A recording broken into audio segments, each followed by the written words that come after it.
പിന്നെ ഇതിൻ്റെ കീ എനിക്ക് ഒരുപാട് ഇഷ്ടപ്പെട്ടു കേട്ടോ. നല്ല ക്വാളിറ്റിയുള്ള കീ ആണ്, സൂപ്പർബായിട്ട് ചെയ്തിട്ടുണ്ട്. പിന്നെ ഈ ഒരു കീയുടെ ഡിസൈൻ തന്നെ നല്ല ഫ്ലാറ്റാണ്, ഒരു വെറൈറ്റി ആയിട്ടുള്ള ക്വാളിറ്റിയുള്ള സൂപ്പർബായിട്ടുള്ളൊരു കീ ആണ്. കൊള്ളാം. എല്ലാവർക്കും ഓല റോഡ്സ്റ്റർ എക്സ് പ്ലസിൻ്റെ ഒരു ഡീറ്റെയിൽ റൈഡ് റിവ്യൂവിലേക്ക് സ്വാഗതം. അപ്പോൾ ഏകദേശം 5 ദിവസം നമ്മൾ ഈ വണ്ടി ഓടിച്ച് ടെസ്റ്റ് ചെയ്തു. അതിനുശേഷമുള്ള കുറച്ച് ഫീഡ്ബാക്കാണ് ഈ ഒരു വീഡിയോയിൽ. 1.5 ലക്ഷം രൂപയാണ് ഇതിൻ്റെ ഓൺ റോഡ് പ്രൈസ് എന്ന് പറയുന്നത്. 4.5 kWh ബാറ്ററി പാക്കുള്ള ഒരു കമ്മ്യൂട്ടർ ഇലക്ട്രിക് ബൈക്കാണ് ഓല റോഡ്സ്റ്റർ എക്സ് പ്ലസ്.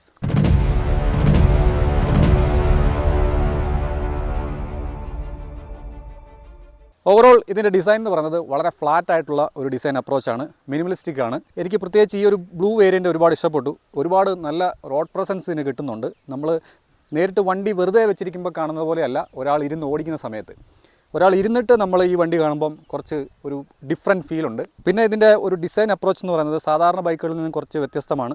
മിക്കയിടത്തും ഫ്ലാറ്റ് ആയിട്ടുള്ള ഒരു ഡിസൈൻ അപ്രോച്ചാണ്. മിനിമലിസ്റ്റിക് ആയിട്ടുള്ള ഡിസൈൻ ഇഷ്ടപ്പെടുന്ന ആൾക്കാർക്ക് ഈ ഒരു വണ്ടി തീർച്ചയായിട്ടും ഇഷ്ടപ്പെടും. LED യൂണിറ്റ്സ് ആണ് ഹെഡ്ലൈറ്റും അതുപോലെ ടെയിൽ ലൈറ്റും. ഇതിൻ്റെ ഹൈ ബീമിൽ നല്ല പവർഫുള്ളാണ്, വളരെ ഷാർപ്പായിട്ടുള്ള ഒരു ഇൻറ്റൻസിറ്റിയാണ് കിട്ടുന്നത്. ലോ ബീം എന്ന് പറയുന്നത് വളരെ സട്ടിലായിട്ടുള്ള ലൈറ്റേ ഉള്ളൂ. പിന്നെ ഇതിൻ്റെ പവർ ഫിഗേഴ്സിൻ്റെ കാര്യം പറയുകയാണെന്നുണ്ടെങ്കിൽ 11 kWh ഉള്ള ഒരു പീക്ക് പവർ കിട്ടുന്ന ഒരു മോട്ടറാണ്. മിഡ് ഡ്രൈവ് മോട്ടറാണ് ഇതിനകത്ത് കൊടുത്തിരിക്കുന്നത്. Gen 3 വന്നിരിക്കുന്ന കുറച്ച് മാറ്റങ്ങൾ എന്ന് പറയുന്നത് ഇതിനകത്ത് വന്നിരിക്കുന്ന കേബിൾസ് എന്ന് പറയുന്നത് ഫ്ലാറ്റ് ആയിട്ടുള്ള കേബിൾസാണ്. അപ്പോൾ നമ്മുടെ കമ്പ്യൂട്ടറിലൊക്കെ വരുന്ന ടൈപ്പിലുള്ള ഒരു കേബിൾ സെറ്റപ്പാണ്. അതിൻ്റെ ഉദ്ദേശം എന്ന് പറയുന്നത് വെയിറ്റ് റിഡക്ഷൻ നല്ല രീതിയിൽ സാധ്യമാകും. അങ്ങനെ ഒരു കാര്യം ചെയ്തിട്ടുണ്ട്. പഴയ Gen 1 അവർ യൂസ് ചെയ്തിരുന്ന റൗണ്ട് കേബിളായിരുന്നു, അത് കുറച്ച് കൂടുതൽ വെയിറ്റ് ഉണ്ടായിരുന്നു. അപ്പോൾ ഇത് ഒരുപാട് വെയിറ്റ് റിഡക്ഷൻ ചെയ്യാൻ പറ്റിയിട്ടുണ്ട്. പിന്നെ ഇതിൻ്റെ IDC റേഞ്ച് ക്ലെയിം ചെയ്യുന്നത് ഈ 4.5 kWh ബാറ്ററി പാക്കുള്ള വണ്ടിക്ക് 252 കിലോമീറ്ററാണ് IDC റേഞ്ച്. പക്ഷേ റിയൽ ലൈഫിൽ നമുക്ക് അത്രയും കിട്ടില്ല. ഇതിൻ്റെ ഒരു 200 അടുപ്പിച്ച് കിട്ടുമെന്നാണ് അവർ ഡിസ്പ്ലേയിൽ കാണിച്ചിരിക്കുന്നത്. പക്ഷേ ഏകദേശം എൻ്റെ ഒരു കണക്കൂട്ടൽ പ്രകാരം, ഞാൻ റേഞ്ച് ടെസ്റ്റ് നടത്തിയിട്ടില്ല, പക്ഷേ ഏകദേശം ഞാൻ ഇത്രയും ദിവസം ഓടിച്ചത് വെച്ചിട്ട് നോക്കുമ്പം നമുക്ക് ഒരു 150-160 പ്ലസ് നമുക്ക് കിട്ടാനുള്ള സാധ്യതയുണ്ട്. അത് ഇതിൻ്റെ ഈക്കോ മോഡിലായിരിക്കും. അതായത് ഈക്കോ മോഡ് എന്ന് പറയുന്നത് വളരെ പവർ കുറഞ്ഞ ഒരു മോഡാണ്. അപ്പോൾ ഒരു 30-35 റേഞ്ച് സ്പീഡിൽ നമ്മൾ മെയിൻറ്റെയിൻ ചെയ്യുകയാണെങ്കിൽ ഏകദേശം അത്യാവശ്യം നല്ല ഒരു റേഞ്ച് കിട്ടും. ഇതിന് 3 റൈഡിംഗ് മോഡ്സ് വരുന്നുണ്ട്: ഈക്കോ, നോർമൽ, അതുപോലെ സ്പോർട്സ്.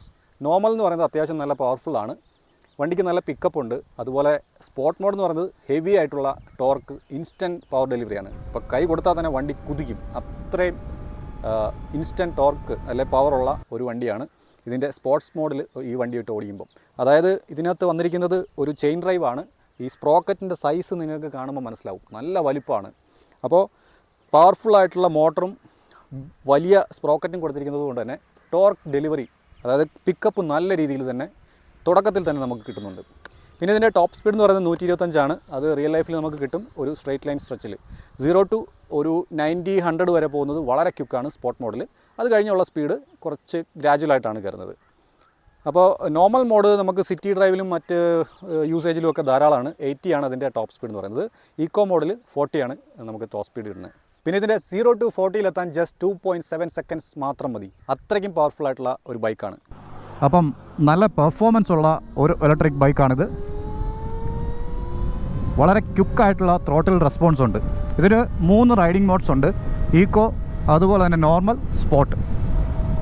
അപ്പോൾ ഈക്കോ എന്ന് പറയുന്നത് വളരെ ഗ്രാജുവലാണ്. ടോപ്പ് സ്പീഡ് എന്ന് പറയുന്നത് ഒരു 40+ ഒക്കെ കയറുള്ളൂ, അതിന് മേലെ പോകത്തില്ല. അത് വളരെ പതിയെ പോകാൻ വേണ്ടി മാത്രമായിട്ട് സെറ്റ് ചെയ്തിരിക്കുന്ന, അതുപോലെ തന്നെ റേഞ്ച് മാക്സിമം കിട്ടാൻ വേണ്ടിയിട്ട് സെറ്റ് ചെയ്തിരിക്കുന്ന ഒരു മോഡാണ്.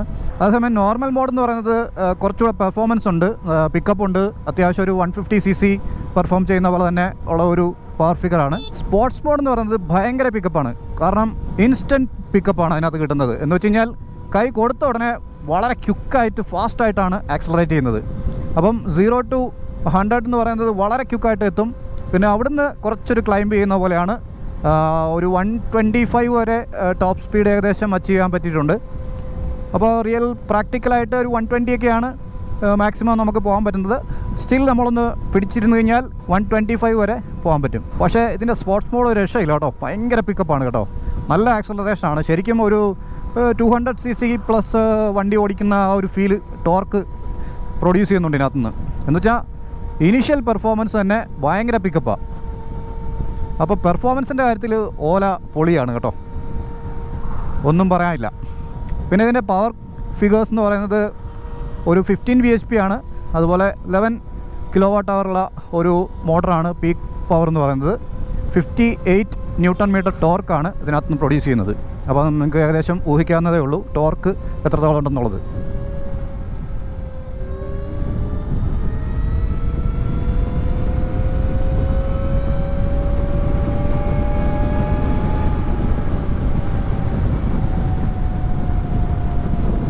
എർഗോണമിക്സിൻ്റെ കാര്യം പറയുകയാണെന്നുണ്ടെങ്കിൽ ഹാൻഡിൽ ബാർ കണ്ടില്ലേ, ഭയങ്കര ഹൈറ്റിലാണ് ഇരിക്കുന്നത്. എന്ന് വെച്ച് കഴിഞ്ഞാൽ നമ്മൾ ഇരിക്കുന്ന സമയത്ത് നല്ല അപ്രൈറ്റാണ്. പക്ഷേ ഒരു എന്താ പറയുക, എനിക്ക് തോന്നുന്നത് നമ്മളിങ്ങനെ ഒരു സ്ട്രീറ്റ് ബൈക്കിലൊക്കെ ഇങ്ങനെ ഇരിക്കൂലേ, ഏതാണ്ട് ആ ഒരു സ്റ്റൈലിലാണ് ഹാൻഡിൽ ബാർ ഇരിക്കുന്നത്. മുന്നോട്ട് കൂടുതലാക്കി വെച്ചിരിക്കുന്നതിനേക്കാളും ബെറ്റർ എനിക്ക് തോന്നുന്നത് കുറച്ചുകൂടെ പുറകോട്ടായിരുന്നെങ്കിൽ കുറച്ചുകൂടെ കംഫർട്ട് കിട്ടിയേനെ. സ്റ്റിൽ അപ്രൈറ്റ് ആയിട്ടിരുന്ന് ഓടിക്കാൻ പറ്റും. ഞാൻ ജസ്റ്റ് ഒന്ന് ഇരുന്ന് കാണിച്ചു തരാം. 777 mm ആണ് ഇതിൻ്റെ സീറ്റ് ഹൈറ്റ് എന്ന് പറയുന്നത്. അത്യാവശ്യം ലോവർ ആയിട്ടുള്ള സീറ്റ് ഹൈറ്റ് ആണ്. വളരെ ഈസി ആയിട്ട് എനിക്ക് കാല് നിലത്ത് കുത്താം. ഹൈറ്റ് കുറഞ്ഞവർക്കും ഈസി ആയിട്ട് ഓടിക്കാൻ പറ്റും. പിന്നെ ഹാൻഡിൽ ബാറിൻ്റെ ഒരു പൊസിഷൻ എന്ന് പറയുന്നത് നിങ്ങൾക്ക് കാണാമല്ലോ. അപ്പോൾ ഇത് നല്ല അപ്രൈറ്റ് ആയിട്ടാണ് ഫീൽ ചെയ്യുന്നത്. പ്രത്യേകിച്ച് വേറൊരു കാര്യം എനിക്ക് തോന്നിയത്, ഹാൻഡിൽ ബാർ കുറച്ചിങ്ങനെ നിവർന്ന് ഇരിക്കുന്ന പോലെയാണ്. നമ്മളൊരു സ്ട്രീറ്റ് ബൈക്കിലൊക്കെ ഓടിക്കുന്ന ഒരു ഫീലാണ്. എന്ന് വെച്ച് കഴിഞ്ഞാൽ കുറച്ച് സ്ട്രീറ്റ് ബൈക്ക് എന്ന് ഉദ്ദേശിച്ചത് കുറച്ച് പവർഫുള്ളായിട്ടുള്ള എന്താ പറയുക, എക്സ്ട്രീം ലെവൽ പെർഫോമൻസിന് വേണ്ടിയിട്ട് സെറ്റ് ചെയ്തിരിക്കുന്ന ഒരു ടൈപ്പിലുള്ള ഹാൻഡിൽ ബാർ പൊസിഷൻ പോലാണ്. പക്ഷേ എനിക്ക് കുറച്ചുകൂടെ ക്ലോസ് ആയിട്ടുള്ള ഹാൻഡിൽ ബാർ ആയിരുന്നെങ്കിൽ കുറച്ചും കൂടെ റിലാക്സ്ഡ് ആയിരിക്കും കൈ. ഷോർട്ടായിട്ടുള്ള ഹാൻഡിൽ ബാറാണ്. അതുപോലെ ഈ സീറ്റ് എന്ന് പറയുന്നത് നമുക്ക് നല്ല കുഷ്യനാണ്. കുഷ്യൻ എന്നുദ്ദേശിച്ചത് തിക്നെസ് അല്ല ഞാൻ ഉദ്ദേശിച്ചത്. ഇത് പ്രീമിയം ആയിട്ടുള്ള വളരെ സോഫ്റ്റ് ആയിട്ടുള്ള കുഷ്യനാണ്. ഇത് കണ്ടോ, നല്ല സോഫ്റ്റാണ്. പില്ലിന് അത്യാവശ്യം കംഫർട്ടബിളായിട്ട് തോന്നി. അതുപോലെ റൈഡറിനും കുഴപ്പമില്ല. അത്യാവശ്യം സ്പേഷ്യസ് ആയിട്ടുള്ള ഒരു സീറ്റാണ്. പക്ഷേ ഇതിനകത്ത് മറ്റൊരു പ്രശ്നം എനിക്ക് പറയാനായിട്ടുള്ളത്, ഇതിൻ്റെ സസ്പെൻഷൻ എന്ന് പറയുന്നത് കുറച്ച് ഹാർഡർ സൈഡിലാണ്. അതുകൊണ്ട് നമുക്ക് കുറച്ചൊരു ഗട്ടർ ചാടുന്ന സമയത്ത് നമുക്ക് അടിപ്പറിയാനായിട്ട് പറ്റുന്നുണ്ട്. പക്ഷേ അത് മാനേജ് ചെയ്യാനായിട്ടാണ് ഇങ്ങനെ സോഫ്റ്റായിട്ടുള്ളൊരു സീറ്റ് കൊടുത്തിരിക്കുന്നത്. അപ്പോൾ സസ്പെൻഷൻ കുറച്ചുകൂടെ സോഫ്റ്റർ ആക്കാമെന്ന് എനിക്ക് തോന്നി. പക്ഷേ ഇതിൻ്റെ സ്റ്റെബിലിറ്റിയുടെ കാര്യം പറയുമ്പോൾ നമുക്ക് അത് കുറച്ച് സ്റ്റേബിളായിട്ട് ഹൈ സ്പീഡിൽ പോകുന്നതുകൊണ്ട് തന്നെ സ്റ്റേബിളായിട്ടിരിക്കാൻ വേണ്ടിയിട്ടായിരിക്കാം സ്റ്റിഫായിട്ടുള്ള ഒരു സസ്പെൻഷൻ സെറ്റപ്പ് കൊടുത്തിരിക്കുന്നത്. പിന്നെ ഇതിൻ്റെ ഫുഡ് പെഗിൻ്റെ കാര്യം പറയുകയാണെങ്കിൽ, ഈ നമ്മുടെ റൈഡറിൻ്റെ ഫുഡ് പെഗ് എന്ന് പറയുന്നത് സെൻറ്റർ സെറ്റാണ്. അത്യാവശ്യം നമുക്ക് റിലാക്സ്ഡ് ആയിട്ട് തന്നെ നിവർന്നിരുന്ന് ഓടിച്ചു പോകാൻ പറ്റും. പില്യൻ ഫുഡ് പെഗിൻ്റെ പൊസിഷൻ കുറച്ച് മുന്നോട്ടായതുകൊണ്ട് തന്നെ പില്യനും നമുക്ക് നിവർന്നിരുന്ന് വളരെ കാല് നല്ല നിവർന്നിരുന്ന് വെച്ച് ഓടിക്കാൻ പറ്റും. അപ്പോൾ അത് വളരെ യൂസ്ഫുൾ ആയിട്ടുള്ളൊരു കാര്യമായിട്ട് തോന്നി.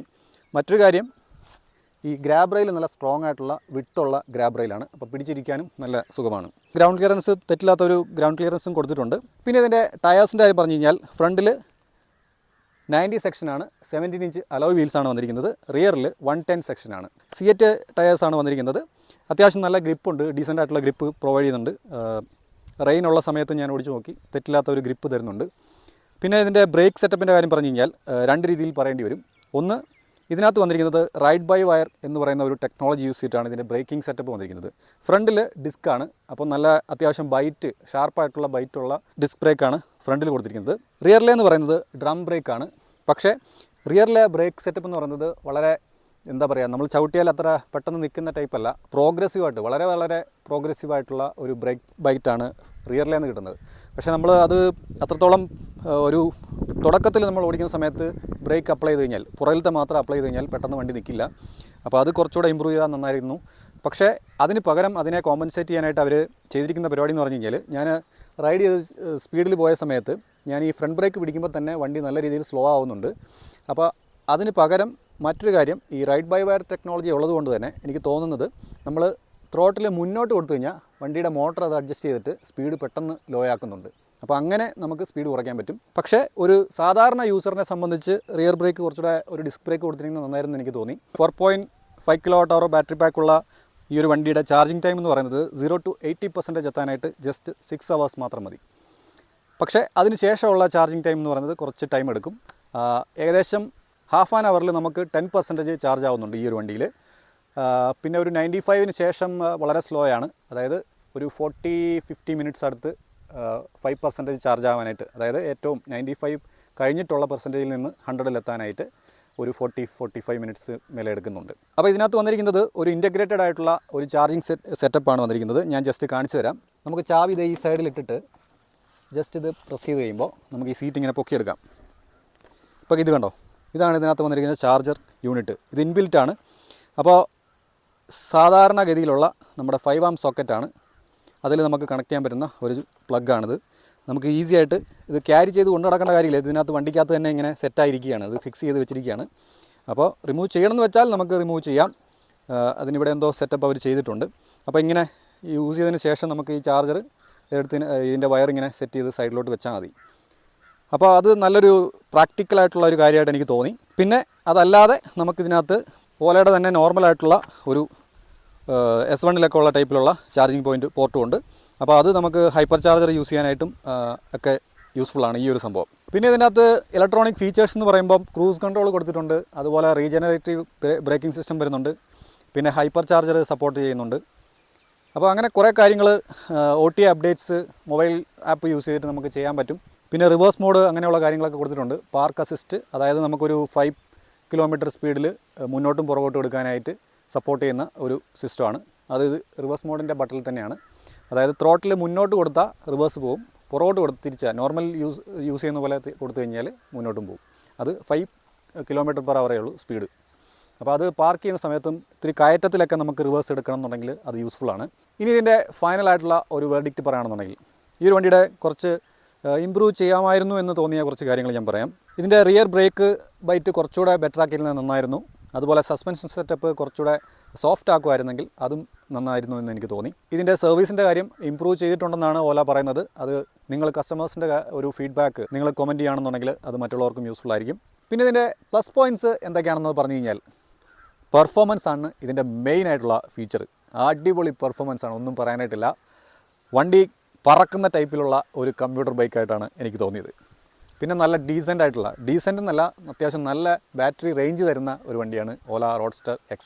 പിന്നെ ഇതിൻ്റെ ഇനിഷ്യൽ പിക്കപ്പ് സൂപ്പർബാണ്. പിന്നെ ഹാൻഡിൽ ചെയ്യാൻ വളരെ ഈസിയാണ്, ലൈറ്റ് വെയ്റ്റ് ആണ്. പിന്നെ വേറൊരു നല്ലൊരു കാര്യം എനിക്ക് തോന്നിയത്, നമ്മളിപ്പോൾ ചാർജ് ചെയ്യാൻ ഈ വണ്ടി ഇട്ട് കഴിഞ്ഞ് കഴിഞ്ഞാൽ ഇതിനകത്ത് മീറ്റർ കൺസോളിൽ ഇത്ര മണിക്കൂറിനുള്ളിൽ ചാർജ് ആകും എന്ന് കാണിക്കുന്നുണ്ട്. അതുപോലെ ഇപ്പോൾ ജസ്റ്റ് ഒരു ഉദാഹരണം പറയുകയാണെങ്കിൽ നമ്മളിപ്പോൾ ഒരു 10 മണിക്ക് ചാർജ് ചെയ്യാനിട്ടു, അല്ലെ ഒരു 12 മണിയാകുമ്പോൾ ഇത്ര % ചാർജ് ആകും എന്നുള്ളത് കറക്റ്റായി കാണിക്കും. അത് ആക്യുറേറ്റ് ആണ്. അപ്പോൾ അതുകൊണ്ട് തന്നെ നമുക്കൊരു അലാം സെറ്റ് ചെയ്ത് വെച്ച് കഴിഞ്ഞാൽ ആ സമയത്തൊന്ന് വണ്ടി ഓഫ് ചെയ്താൽ മതി. അതൊരു വളരെ യൂസ്ഫുൾ ആയിട്ടുള്ള ഒരു സംഭവമാണ്, കൊള്ളാം. പിന്നെ ഇതിനകത്ത് കൊടുത്തിരിക്കുന്ന ഇൻ്റഗ്രേറ്റഡ് ചാർജർ അത് നല്ല പ്രാക്ടിക്കലായിട്ടുള്ളൊരു കാര്യമായിട്ട് തോന്നി. നമുക്കത് എന്താ പറയുക, എപ്പോഴും നമ്മൾ ഒരു ബാഗിലൊക്കെ ക്യാരി ചെയ്തുകൊണ്ട് കൊണ്ടുപോകേണ്ട കാര്യമില്ല. പിന്നെ ഏറ്റവും ഹൈലൈറ്റായിട്ട് പറയാനായിട്ടുള്ള ഒരു കാര്യം എന്ന് പറയുന്നത് ഇതിൻ്റെ പ്രൈസാണ്. കാരണം ഇത്രയും പവറും പെർഫോമൻസും അത്യാവശ്യം നല്ല റേഞ്ചും അത്യാവശ്യം നല്ല ഫീച്ചേഴ്സും തരുന്ന, അതായത് ആ പ്രൈസിനുള്ള വണ്ടിയുണ്ട്, അത് തീർച്ചയായിട്ടും പറയാൻ പറ്റും. കാരണം മറ്റുള്ള ഒരുപാട് ഈ ഒരു ഫീച്ചേഴ്സ് കൊടുത്തിരിക്കുന്ന അല്ലെ ബാറ്ററി റേഞ്ച് വരുന്നതും പെർഫോമൻസ് തരുന്നതും ആയിട്ടുള്ള ഇലക്ട്രിക് ബൈക്കുകൾ അല്ലെങ്കിൽ സ്കൂട്ടറുകൾ നോക്കുകയാണെന്നുണ്ടെങ്കിൽ ഈ ഒരു പ്രൈസ് റേഞ്ചിൽ നമുക്ക് കിട്ടത്തില്ല. അപ്പോൾ അഫോർഡബിൾ ആയിട്ടുള്ള ഒരു പ്രൈസ് റേഞ്ചിൽ ഒരു ഡീസൻ്റ് ആയിട്ടുള്ള ഒരു ബൈക്കാണ്, ഇലക്ട്രിക് ബൈക്കാണ് ഓല റോഡ്സ്റ്റർ X+. അപ്പം ഈ ഒരു വീഡിയോ നമുക്കിവിടെ വൈൻഡപ്പ് ചെയ്യാം. വീഡിയോ യൂസ്ഫുൾ ആയെന്ന് വിചാരിക്കുന്നു. യൂസ്ഫുൾ ആയെങ്കിൽ കട്ട സപ്പോർട്ട് പ്രതീക്ഷിക്കുന്നു. ഞെക്കി പൊട്ടിക്കാനുള്ള എല്ലാ ബട്ടൺസും വീഡിയോയുടെ താഴെ അവിടെ ഉണ്ട്. അത് നിങ്ങളുടെ ഒരു ഇംഗിതം പോലെ ചെയ്തേക്കുക. അപ്പോൾ അടുത്തൊരു കിടു വീഡിയോ വരുന്നതുവരെ ടേക്ക് കെയർ, ബൈ.